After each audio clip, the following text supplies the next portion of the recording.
ပြည်ပြည်နဲ့ပုံပင်မျိုးရစီရဲ့ရက်ွက်တုံးမှာဖြစ်ပွားခဲ့တဲ့6လောင်းမြတ်လူတမှုကပြည်ဆုံးသွားတဲ့သူတွေကိုမနက်ကမတ်လ19ရက်နေ့မနက်9:00နာရီအချိန်မှာအစိုးရတည်ဆုံးသွားတဲ့နေအိမ်မှာပဲ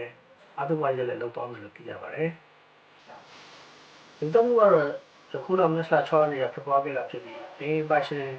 တက်လေးသက်နှစ်ရကိုတော်ပြောအလောင်းလေးရှေ့မှာစတဲ့တွေ့ရှိခဲ့တဲ့စပြီးတော့ဒီတမှုတွေ့ရှိခဲ့တာဖြစ်တယ်။ဒီတမ်းပဲပြောပါတယ်။ဒီဆုံးသွားတဲ့လူတွေကတော့အိမ်ပိုင်ရှင်ဦးကျော်မြောင်နဲ့စတိဖြစ်သူအသက်39နှစ်အရွယ်ဒေါ်ဝိကျူတားဖြစ်တဲ့အသက်12နှစ်အရွယ်အောင်မြတ်ဖုံးခတ်ကျော်အသက်9နှစ်အရွယ်သမီးဖြစ်သူမယူဝီကျော်နဲ့အသက်5နှစ်အရွယ်မယိုးရီကျော်နေတို့မှာတားတဲ့ဒီဆုံးခဲ့တာဖြစ်ပြီး